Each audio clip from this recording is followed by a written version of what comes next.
Can I get a cup of coffee? Yeah.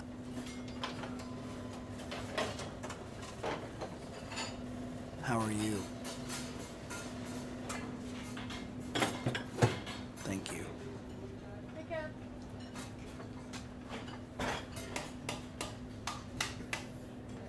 Psalm 23, David says, "Though I walk through the valley of the shadow of death, I will fear no evil." The valley. It is a depression or an extended canyon that seems to go in one direction. It seems like it would go on forever. You see, we all seem to go in these valleys in our life. We may be entering a valley, we may be in the middle of the valley, or we're about to leave the valley. And the valley, it comes in all different shapes and forms. It can be the loss of a friendship, the metaphorical death of a dream or a missed opportunity. It can even be the literal death of someone that we love. Basically, it is something that ceases to exist in our lives as we now know it. Ecclesiastes says that there is a time for everything. There is a time to laugh, and there's a time to cry. It's that mourning season. It is that season of pain.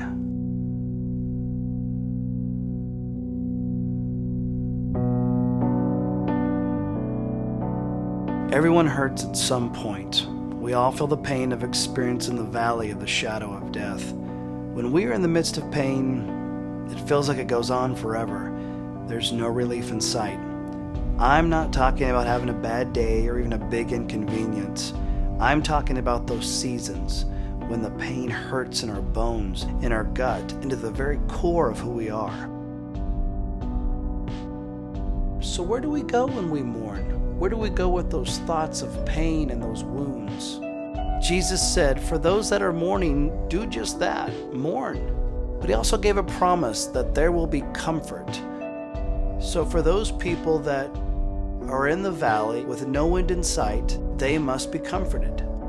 And we want to help. We want to be there for people. But in reality, there are really no words to say for someone who is sitting in their mourning booth. We try to tell jokes. We think that laughter should lighten their mood. It doesn't always seem to work. If laughter is the best medicine, why does it seem to sting when we're in the valley? And others try to offer perspective. We really don't know what to say, so we try to offer some counsel. We'll say stuff like, all things work together for good. It's true, but the timing may be a little off. Sometimes we find ourselves trying to comfort someone we really love. We say it's time to move on, to rise above it, to get over it, that there's a life still to live. But if we were to really look at them, we'd see their pain. For those of us who can't see the pain, we leave, we exit. We cannot sit in the mourning booth any longer. We cannot stay in the valley.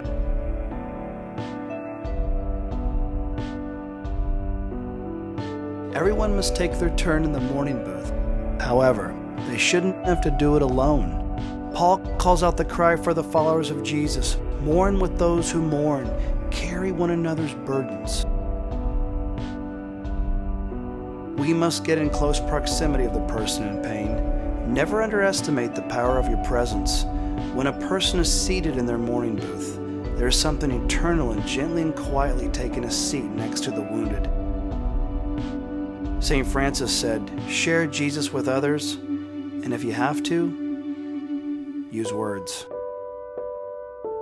You see, you don't have to use words at all. It can make all the difference in the world when someone is willing to sit and share in the pain, the sorrow, and the hurt. It is a holy response.